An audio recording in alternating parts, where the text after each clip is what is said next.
నమస్కారం BTV news కి స్వాగతం. ముందుగా ముఖ్యాంశాలు. గిరిజన సంక్షేమ శాఖపై ముఖ్యమంత్రి చంద్రబాబు సమీక్ష. గిరిజన ప్రాంతాల్లో రానున్న రోజుల్లో డోలీ మోతలు కనిపించకూడదని అధికారులకి ముఖ్యమంత్రి ఆదేశం.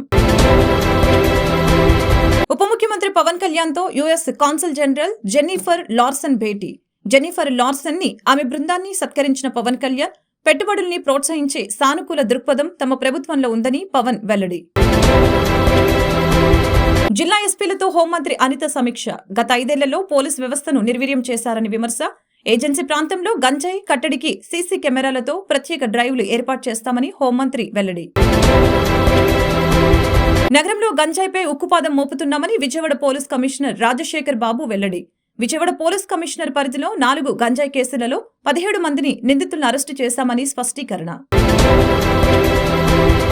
రాష్ట్రంలోని గిరిజన ప్రాంతాల్లో రానున్న రోజుల్లో డోలీ మోతలు కనిపించకూడదని ముఖ్యమంత్రి నారా చంద్రబాబు నాయుడు అధికారుల్ని ఆదేశించారు. గత ప్రభుత్వ వ్యవస్థల విధ్వంసంతో గిరిజన ప్రజల జీవన ప్రమాణాలు దారుణంగా పడిపోయాయని ముఖ్యమంత్రి తెలిపారు. అవసరమైన మౌలిక వసతులు కల్పించడం ద్వారా ఫీడర్ అంబులెన్స్లని తిరిగి ప్రవేశపెట్టడం ద్వారా రానున్న రోజుల్లో గిరిజన ప్రాంతాల్లో డోలీ మోతలు లేకుండా చూడాలని అన్నారు. అలాగే నెలలు నిండిన గర్భిణీల కోసం గతంలో తెలుగుదేశం ప్రభుత్వం అందుబాటులోకి తెచ్చిన గర్భిణీ వసతి గృహాలు మళ్లీ ప్రారంభించాలని తెలిపారు. తద్వారా గిరిజన మహిళలకి మేలు జరుగుతుందని చంద్రబాబు చెప్పారు. గిరిజన సంక్షేమ శాఖపై ముఖ్యమంత్రి చంద్రబాబు సమీక్ష సమావేశం నిర్వహించారు. గిరిజనులకి విద్య, వైద్యం, సంక్షేమ పథకాలు అందించడంలో ప్రస్తుతం ఉన్న పరిస్థితులపై సీఎం సమీక్షించారు. 2014 నుంచి 2019 మధ్య అమల్లో ఉన్న పథకాలను వైసీపీ ప్రభుత్వం నిర్వీర్యం చేసిందని సీఎం చంద్రబాబు అభిప్రాయపడ్డారు. గిరిజన విద్యార్థుల కోసం తెచ్చిన NTR Vidyonnathi, Ambedkar overseas Vidyanidhi, best available schools పథకాలను నిర్వీర్యం చేశారని అన్నారు. అలాగే గిరిజనులకి వైద్యం కోసం తెచ్చిన ఫీడర్ అంబులెన్స్ ని కూడా లేకుండా చేశారని పేర్కొన్నారు. అరకు కాఫీ అమ్మకాలు, మార్కెటింగ్ పై సీఎం వివరాలు అడిగి తెలుసుకున్నారు. నాడు అరకు కాఫీని ప్రమోట్ చేసేందుకు అత్యధిక ప్రాధాన్యమిచ్చామని, కానీ ఆ తర్వాత వచ్చిన ప్రభుత్వం అరకు కాఫీతో పాటు గిరిజన ఉత్పత్తుల అమ్మకాలపై దృష్టి పెట్టలేదని అన్నారు. ఈ విషయంలో సమగ్రమైన మార్పులు రావాలని, గిరిజన ఉత్పత్తులకి జాతీయ, అంతర్జాతీయ స్థాయిలో డిమాండ్ ఉందని, దాన్ని ఉపయోగించుకుంటే గిరిజనుల జీవితాల్లో మార్పులు తేవచ్చని సీఎం తెలిపారు. గిరిజన ప్రాంతాల్లో ఎంతో సారవంతమైన భూములు ఉన్నాయని, ఆ ప్రాంతాల్లో ప్రకృతి సేద్యాన్ని ప్రోత్సహించాలని అధికారులకి సూచించారు. తేనె, హార్టికల్చర్, కాఫీని ప్రోత్సహిస్తే మంచి ఫలితాలు వస్తాయని తెలిపారు. గంజాయి అనేది గిరిజన ప్రాంతాల్లో ఎక్కడ కనిపించకుండా చూడాలని సీఎం అధికారుల్ని ఆదేశించారు. ట్రైకార్, జీసీసీ, ఐటీడీఏలు పూర్తిగా యాక్టివేట్ కావాలని సీఎం తెలిపారు. ఈ సంస్థల కార్యకలాపాల వేగం పెంచాలని తెలిపారు. వచ్చే నెలలో జరిగే అంతర్జాతీయ గిరిజన దినోత్సవం ఘనంగా నిర్వహించాలని ముఖ్యమంత్రి అధికారుల్ని ఆదేశించారు. కేంద్రం గిరిజనుల కోసం అమలు చేసే పథకాలపై కసరత్తు చేసి రాష్ట్రానికి నిధులు సాధించే ప్రణాళికలతో రావాలని అధికారుల్ని సీఎం ఆదేశించారు. గిరిజనులు సాగు చేస్తున్న భూములు, ఆయా పంటలకి వస్తున్న ఆదాయం, అలాగే గిరిజన ఉత్పత్తులు, ఇతర పనుల ద్వారా తలసరి ఆదాయంపై సమగ్ర వివరాలతో కావాలని ముఖ్యమంత్రి సూచించారు. ఉప ముఖ్యమంత్రి Pawan Kalyan US consul general Jennifer Larson భేటీ అయ్యారు. రాష్ట్రంలో రాజకీయ స్థిరత్వంతో కూడిన ప్రభుత్వ పాలన ఉందని, పెట్టుబడుల్ని ప్రోత్సహించే సానుకూల దృక్పథం తమ ప్రభుత్వంలో ఉందని పవన్ కళ్యాణ్ తెలిపారు. రాష్ట్ర ఉప ముఖ్యమంత్రి పవన్ కళ్యాణ్ తో US consul general Jennifer Larson మర్యాదపూర్వకంగా భేటీ అయ్యారు. ఉప ముఖ్యమంత్రిగా బాధ్యతలు స్వీకరించినందున అభినందన తెలియజేసి జ్ఞాపికను అందజేశారు.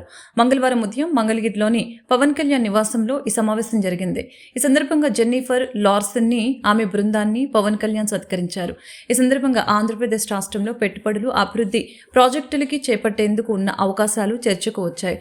మారుతున్న సాంకేతికతను అందిపుచ్చుకునే నైపుణ్యం కలిగిన యువత రాష్ట్రంలో ఉన్నారని, వారి ప్రతిభకు తగిన అవకాశాలు అందించడంలోనూ, ఉన్నత విద్యకు అమెరికా వెళ్లే వారికి తగిన సహకారం, మార్గనిర్దేశం అందించాలని పవన్ కోరారు.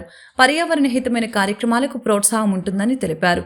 సమావేశంలో యుఎస్ కౌన్సిల్ పొలిటికల్ ఎకనామిక్స్ విభాగం చీఫ్ ఫ్రాంక్ టాలుటో, ఆ విభాగం ప్రతినిధులు మాలికారే, శివప్రసాద్ త్రిపాఠి పాల్గొన్నారు. వివిధ జిల్లా ఎస్పీలతో హోంమంత్రి అనిత సమీక్ష నిర్వహించడం జరిగింది. ఏజెన్సీ ప్రాంతంలో గంజాయి సాగుపై సీసీ కెమెరాలతో నిఘా పెట్టామని, గంజాయి కట్టడికి అన్ని జిల్లాల్లో ప్రత్యేక డ్రైవ్లు నిర్వహిస్తామని తెలిపారు.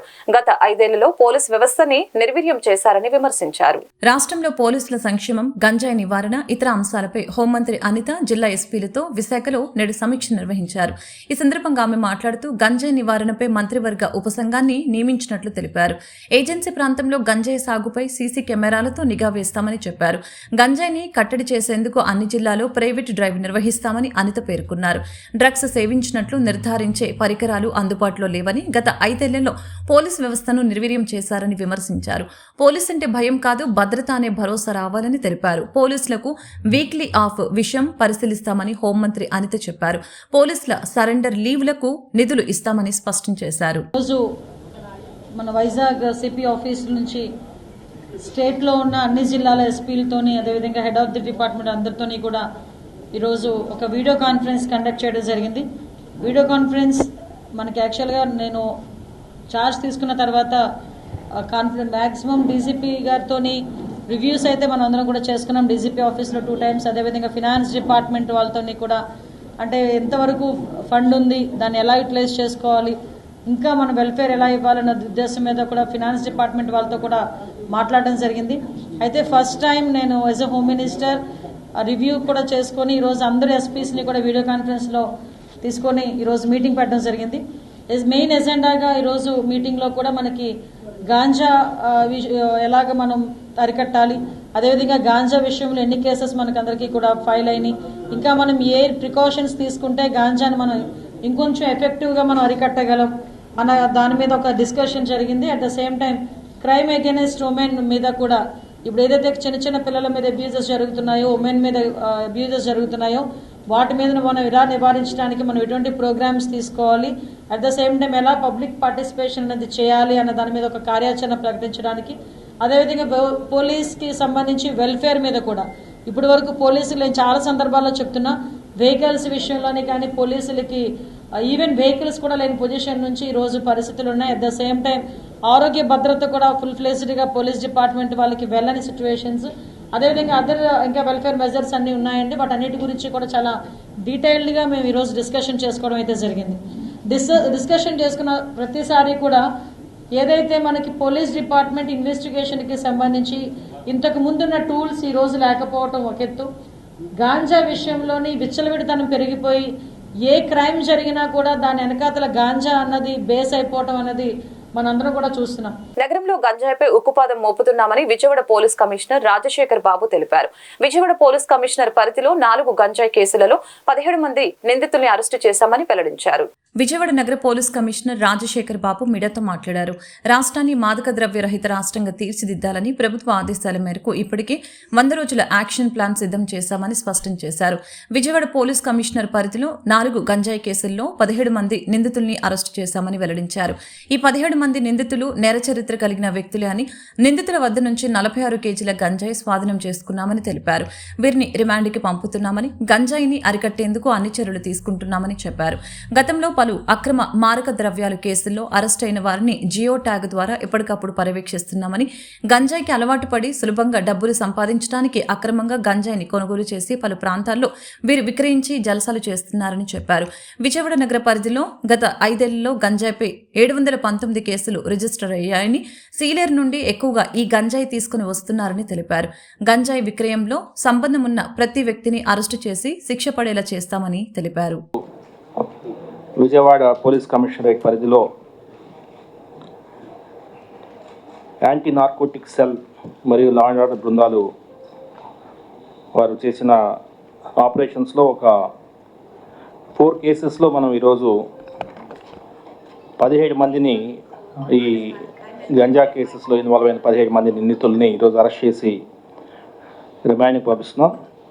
సో ఆ సందర్భంగా మీకు అందరూ తెలుసు, ఆంధ్రప్రదేశ్ రాష్ట్రాన్ని మాదక ద్రవ్య రహిత రాష్ట్రంగా మార్చాలనే ఉద్దేశంతో రాష్ట్ర ప్రభుత్వం 100 రోజుల ప్రణాళికని రూపొందించుకుని ముందుకు పోతున్న సంగతి మీకు అందరికీ తెలిసిందే. సో ఇందులో భాగంగా విజయవాడ కమిషనరేట్ పరిధిలో కూడా మీకు అందరికీ తెలుసు టాస్క్ ఫోర్స్ మనకు ఉంది. అందులో టాస్క్ ఫోర్స్తో పాటు ANTF anti narcotic task force అనే విభాగాన్ని రాష్ట్ర ప్రభుత్వం త్వరలోనే ఏర్పాటు చేయబోతుంది. మనం కూడా మన కమిషనరేట్లో కూడా ఒక మల్టీప్రాంగ్ స్ట్రాటజీతో ఈ గంజాయిని అరికట్టాలనే ఉద్దేశంతో ముందుకు పోతున్నాం. ముఖ్యంగా నిన్ననే మీరు చూశారు, వీ హ్యావ్ ఇన్వైటెడ్ సిటిజన్స్, ముఖ్యంగా కొందరు యూట్యూబర్స్ ఎవరైతే ఇన్ఫ్లుయెన్సర్స్ ఉన్నారో వీళ్ళ దగ్గర నుంచి కొన్ని వీడియోస్ తయారు చేయమని చెప్పేసి వారిని కోరడం జరిగింది.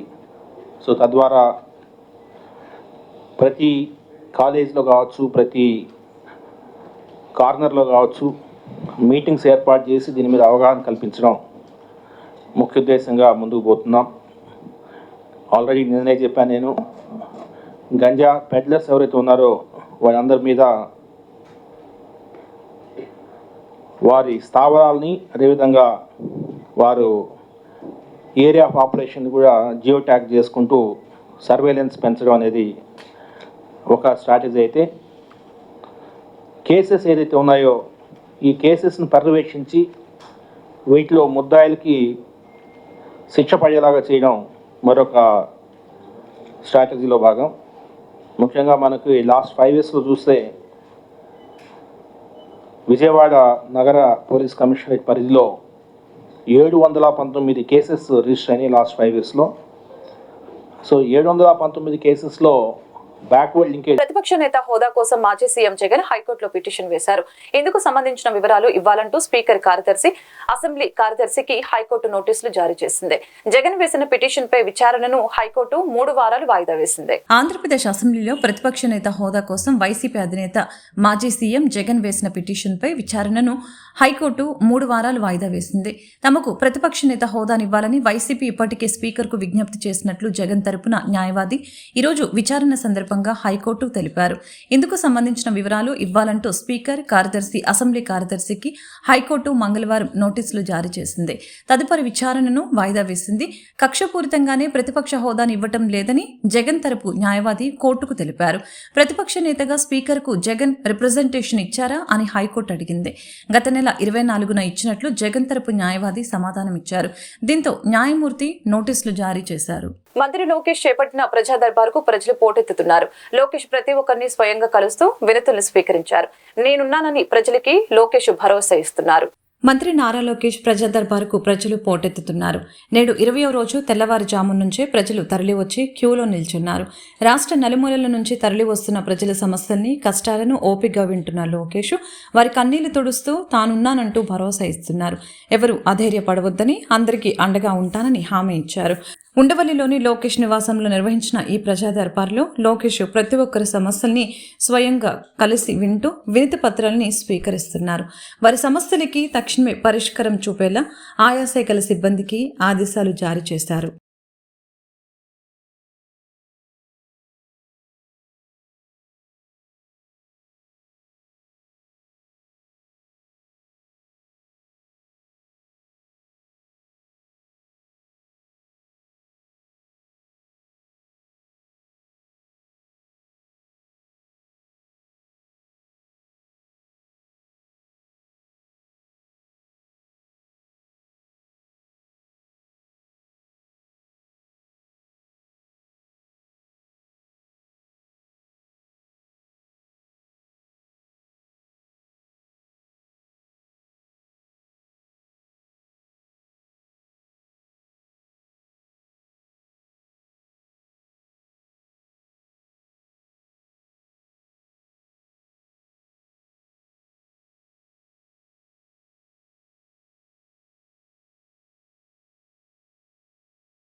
మానవ అక్రమ రవాణా విషయంలో కూటమి ప్రభుత్వం అత్యంత కఠినంగా వ్యవహరిస్తుందని గనులు, భూగర్భ వనరులు మరియు ఎక్సైజ్ శాఖ మంత్రి కొల్లు రవీంద్ర అన్నారు. ప్రత్యేకంగా మహిళల విషయంలో జరుగుతున్న అక్రమ రవాణాను అరికట్టేందుకు ప్రభుత్వం చిత్తశుద్ధితో పనిచేస్తుందని అన్నారు. మానవ అక్రమ రవాణా వ్యతిరేక దినోత్సవాన్ని గురించి మంత్రి కొల్లు రవీంద్ర మాట్లాడుతూ మానవ అక్రమ రవాణా అనేది అత్యంత తీవ్రమైన నేరమని తెలిపారు. హక్కుల్ని హరిస్తూ వారి జీవితాన్ని దెబ్బతీయటం క్షమించరానిదని తెలిపారు. ఇలాంటి పనులు చేసేవారు ఎవరైనా ఎంతటి వారైనా క్షమించేది లేదని అన్నారు. కార్యక్రమంలో టీడీపీ జిల్లా అధ్యక్షులు కొనకల్ల నారాయణ తదితరులు పాల్గొన్నారు. మచిలీపట్నం కృష్ణా జిల్లా కలెక్టర్ గారి కార్యాలయంలో గౌరవనీయులు జిల్లా కలెక్టర్ గారి అధ్యక్షతన ఇరిగేషన్ అడ్వైజరీ బోర్డు ఐఏబీ సమావేశాన్ని ఇక్కడ ఏర్పాటు చేసుకోవడం జరిగింది. ఈ సమావేశంలో గౌరవనీయులు పెద్దలు నవీనగడ్డ శాసనసభ్యులు, మాజీ డిప్యూటీ స్పీకర్ బుద్ధప్రసాద్ గారు, అలాగే పెడన శాసనసభ్యులు కృష్ణప్రసాద్ గారు, అలాగే పామర్ శాసనసభ్యులు కుమార్ రాజా గారు, అధికారులు, కామినేని శ్రీనివాస్ గారు, మైక్రోల్ శాసనసభ్యులు కామినేని శ్రీనివాస్ గారు, అలాగే అధికారులు, గతంలో నీటి సంఘాల్లో వర్క్ చేసినటువంటి నాయకులు అందరూ కూడా పాల్గొనడం జరిగింది. ప్రధానంగా ప్రతి సంవత్సరం ఇరిగేషన్ అడ్వైజరీ బోర్డు సమావేశం పెట్టుకోవడం, ఏ రకంగా మనం పంట నీరుని ఎలా వినియోగించుకోవాలనే దాని మీద ఈ అడ్వైజరీ బోర్డు నుంచి సూచనలు తీసుకుని ముందుకు నడుస్తూ జరుగుతాం. మరి ఈ సంవత్సరం గత ప్రభుత్వం చేసినటువంటి పాపాల వల్ల ఇవాళ వ్యవసాయం చేయటం వల్ల కూడా తాగడానికి కూడా నీళ్ళకి ఇబ్బంది పడే పరిస్థితి గత ప్రభుత్వ పాలకుల నిర్లక్ష్యం కారణంగా జరిగింది. 5 సంవత్సరాల్లో కనీసం ఒక పారెడు మట్టి కూడా కాలువలోంచి తీసినటువంటి పరిస్థితి లేదు. డీసిల్టేషన్ ఎక్కడ కూడా జరిగినటువంటి పరిస్థితి లేదు. వీడ్ రిమూవల్కి కేవలం కాగితాల మీద చూపించడం, బిల్లులు చేసుకోవడం తప్ప గ్రౌండ్ లెవెల్లో ఎక్కడో కూడా పనిచేసినట్టుగా కనపట్లేదు. మరి చేసినటువంటి కార్యక్రమాల వల్ల కేవలం పట్టిసీమ పంపుల్ని పక్కన పడేయాలని రకరకాలుగా ముఖ్యమంత్రి గారు ఆలోచించడం వల్ల టోటల్ కృష్ణా డెల్టాకి కావాల్సినటువంటి నీరు ఈస్ట్ కానీ వెస్ట్ కెనాల్స్కి రావాల్సినటువంటి నీటిని టోటల్గా పులిచింతల్లో దాదాపు 40 టీఎంసీల వరకు నిలబెట్టుకోగలిగినటువంటి పులిచింతల్లో 0.8కి లెవెల్కి పడేస్తారు. పైన సాగర్లో నీళ్ళు లేవు, ఆ పైన శ్రీశైలంలో నీళ్ళు లేకుండా చేశారు. ఇవాళ చాలా ఇబ్బందులు పడేది. గౌరవ ముఖ్యమంత్రి గారు వెంటనే యుద్ధ ప్రాతిపదికమైన ఇరిగేషన్ శాఖ మంత్రులకు ఆదేశించి పంపులు ఆన్ చేయించి ఇవాళ 20 పంపుల పైన 21 పంపులు వచ్చేస్తూ ఉన్నాయి. ఇవాళ ముందు తాగునీటి సమస్య తీరింది. వ్యవసాయానికి కూడా ఇవాళ ఆ నీరు, ఎందుకంటే మనకి రిక్వైర్మెంట్ దాదాపు 10,000 క్యూసెక్లు కావాలి.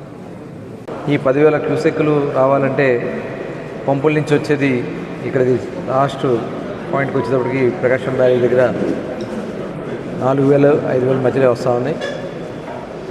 ఇంకా మనకు కావాల్సింది 10,000 క్యూసెక్ల రిక్వైర్మెంట్ ఉంది. దీన్ని రీచ్ కావాలంటే మరి పైనుంచి వాటర్ వస్తే తప్ప వేరే మార్గం లేదు. దానికోసం గౌరవ ముఖ్యమంత్రి గారితో మాట్లాడి కేఆర్ఎంబీ నుంచి మరి ఆ వాటర్ తీసుకునే దానికోసం ఇవన్నీ కూడా ఈరోజు ఈ సమావేశంలో చర్చించడం జరిగింది. అలాగే విజయవాడ తూర్పు నియోజకవర్గంలోని పలు రహదారులు, అంతర్గత రోడ్లను అభివృద్ధి చేయనున్నట్లు ఎమ్మెల్యే గద్దె రామ్మోహన్ తెలిపారు. ప్రధాన రహదారుల్ని అనుసంధానించే పనుల్ని గత ప్రభుత్వం పట్టించుకోలేదని ఆయన విమర్శించారు. ఎంపీ ల్యాండ్ నిధుల్ని కూడా గత ప్రభుత్వం దారి మళ్లించిందని గద్దె దుయ్యబట్టారు. నియోజకవర్గంలోని 10వ డివిజన్లో పర్యటించిన ఎమ్మెల్యే రహదారుల పరిస్థితిపై సమీక్షించారు. నగర అభివృద్ధితో సహా రహదారుల అభివృద్ధిని గత వైసీపీ ప్రభుత్వం పట్టించుకోలేదని ఎమ్మెల్యే గద్దె రామ్మోహన్ తెలిపారు.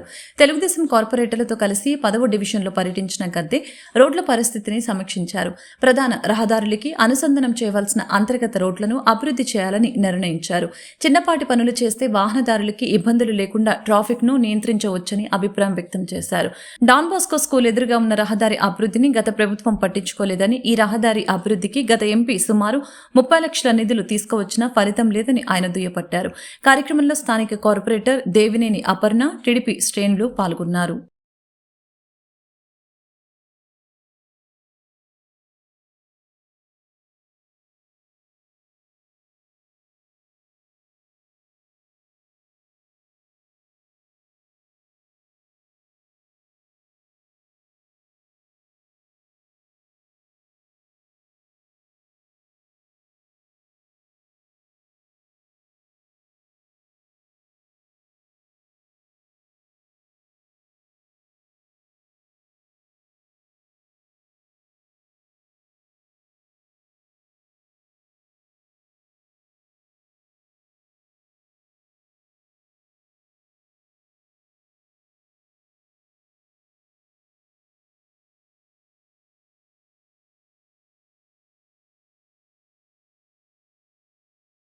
విజయవాడ తూర్పు నియోజకవర్గంలో టవర్ లైన్ ఒక ప్రతిష్టాత్మకంగా తీసుకుని చాలా వరకు రోడ్డు ఏర్పాటు చేయడం జరిగింది. ఆ రోడ్డు ద్వారా అనేకమైన కాలనీలకి ఒక రహదారి ఏర్పడింది. ఒక దారి ఆ కాలనీలకి ఇటు నుంచి ఎటు వెళ్ళాలని కూడా అది మంచి సదుపాయం ఏర్పడింది. దాన్ని తెలుగుదేశం పార్టీ 2014-19లో ప్రతిష్టాత్మకంగా తీసుకుని ఆ రోడ్డుని ఏర్పాటు చేయడం జరిగింది. ఆ రోడ్డు చాలా వరకు అక్కడ ఒక ముక్క మిగిలింది, వాళ్ళు ఇక్కడ చిన్న ముక్క మిగిలింది. జగన్మోహన్ రెడ్డి గారి ప్రభుత్వంలో ఎంత దుర్మార్గం అంటే, ఆ రోజున ఎంపీగా ఉన్న కేసినేని నాని గారు దానికి 30 లక్షలు ఒక ముక్క కలపడానికి, పంటకాల రోడ్డు కలపడానికి ఒక 30 లక్షల రూపాయలతో అయిపోయే పని ఆయన నిధులు ఇస్తే, ఆ రోజు తెలుగుదేశం పార్టీలో ఉన్నారు. తెలుగుదేశం పార్టీ ఎంపీ నిధులు వాడకుండా ఉండటానికి కమిషనర్ని ఇన్ఫ్లుయెన్స్ చేశారు, అధికారులు ఇన్ఫ్లుయెన్స్ చేశారు. అంటే ఒక అభివృద్ధి కార్యక్రమం మీద వాళ్ళ చిత్తశుద్ధి ఎంత ఉందో ఈ ఒక్క పాయింట్ లో మనకు అర్థమవుతుంది. సో ఆ రహదారులన్నీ కూడా నారా చంద్రబాబు నాయుడు గారి నాయకత్వంలో రహదారులన్నీ మెరుగుపరిచే కార్యక్రమంలో ఇక్కడ ఆ చిన్న ముక్క ఏర్పాటు చేసుకోవటం, అదేవిధంగా అక్కడ ముస్లిం సోదరులు వాళ్ళ యొక్క ప్రార్థనా మందిని కట్టుకోవడం జరుగుతుంది. అది కూడా రిక్వెస్ట్ చేసి తొందరగా ముందు కింద ఫ్లోర్ పూర్తి చేసుకుని వాళ్ళ ప్రార్థన ఇటు మార్చుకుంటే, దాన్ని కూడా తీసుకుంటే ఒక చక్కటి రహదారి ఉంది. ఈ టవర్ లైన్ రోడ్డు ఎంత గొప్ప రోడ్డు అంటే, విజయవాడ నగరానికి ఒక హైదరాబాద్ నగరం నక్లెస్ రోడ్డు ఎట్లాంటిదో ఈ టవర్ లైన్ రోడ్డు అంత కళండ రోడ్డు, ఇంత విశాలంగాను, ప్రతి ఇల్లు కూడా అంతకుముందు మారుమూల ఉన్న ఇళ్ళన్నీ కూడా ఓపెన్ గా అవటం, ఈ రోడ్డు మేము ప్రతిష్టాన్ని తీసుకుని దాన్ని మరింత మెరుగులు దిద్దుతామని కూడా తెలియజేస్తుంది. అదేవిధంగా ఇక్కడ కరెంట్ లైన్ల వలన ఇళ్లకి కరెంట్ షాక్ పడుతుందని చెబుతున్నారు. దాన్ని కూడా అధికారులు అందరూ వచ్చారు. వాటి షిఫ్టింగ్ కూడా ఎప్పుడో జరగాల్సింది, దాన్ని కూడా రాజకీయం ద్వారా 5 సంవత్సరాలుగా అభివృద్ధి అంటే తెలియని వార్డ్ ఏదైనా ఉంటే అది 10వ వార్డ్ అనే చెప్పుకోవాలి. ఇక్కడ 5 పైసలు విలువైన పని కూడా జరగలేదండి. మరి ఎన్ని ప్రతిపాదనలు పెట్టినా కూడా మరి ఎలాంటి స్పందన లేకపోవడం, ఆఫీస్ రిమార్కుల్లో పెట్టి దాన్ని చిన్న ప్యాచ్ వర్క్లు కూడా వీలు లేకుండా చేసేసారు ఈ డివిజన్లో. మరి అలాంటిది అభివృద్ధి అనేది ఇప్పుడే స్టార్ట్ అవుతా ఉంది.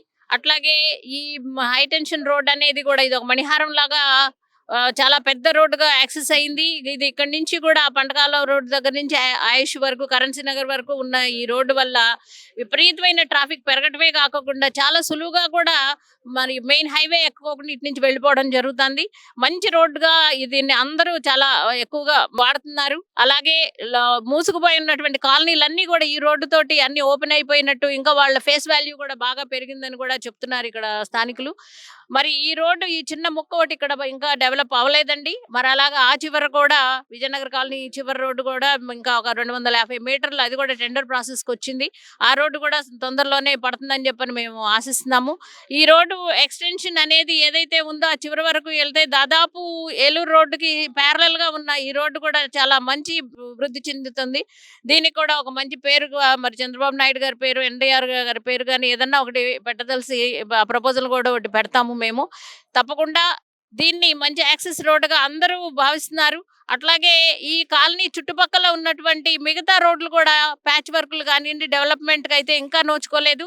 మరి వాటిని కూడా మేము ఇప్పుడు ఎమ్మెల్యే గారిని తీసుకెళ్లి చూపించడం జరుగుతుంది. రాష్ట్రంలో మానవ అక్రమ రవాణా నిరోధంపై రాష్ట్ర ప్రభుత్వం కఠిన చర్యలు తీసుకోవాలని అక్రమ రవాణా బాధిత మహిళల రాష్ట్ర సమైక్య విముక్తి అధ్యక్ష కార్యదర్శులు అపూర్వ, పుష్పకుమారులు కోరారు. కొత్తగా అధికారంలోకి వచ్చిన ప్రభుత్వమైనా తమ సమస్యల్ని పరిష్కరించి సంక్షేమ పథకాలు అందరికీ అందేలా చర్యలు తీసుకోవాలని విజ్ఞప్తి చేశారు.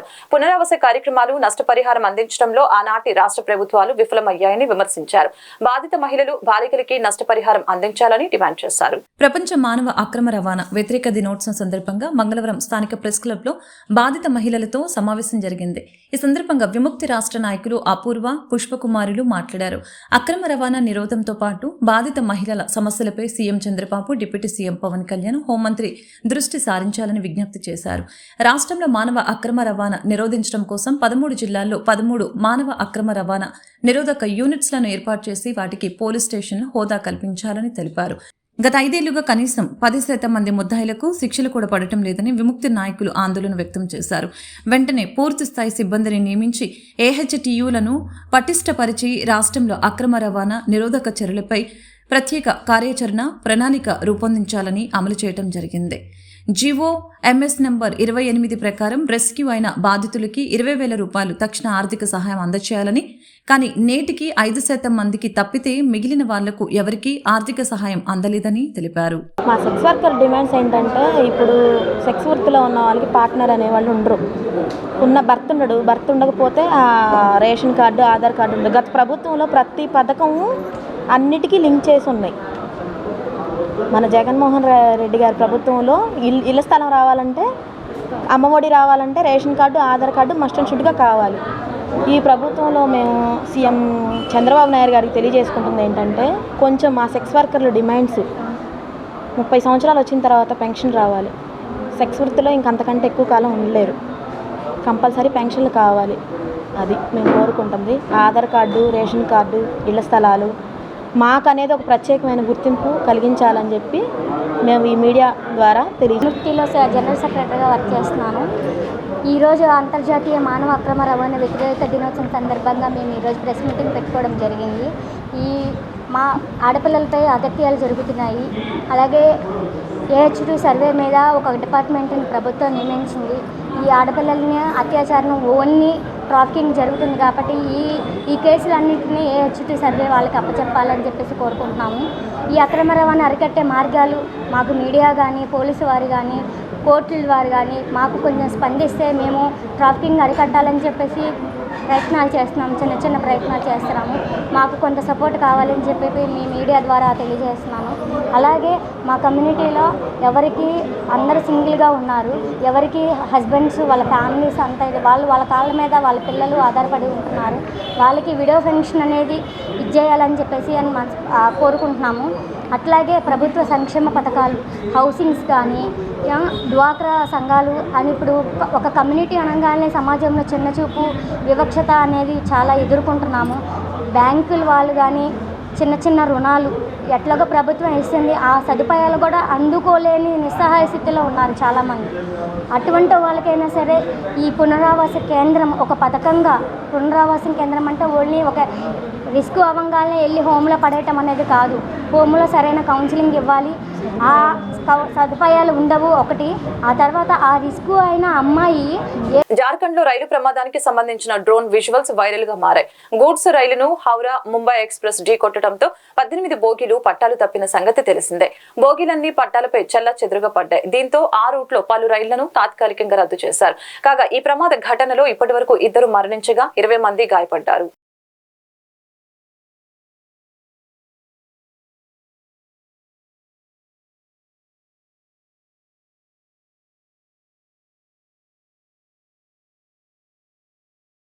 వార్తలు ముగించే ముందు ముఖ్యాంశాలు మరొకసారి.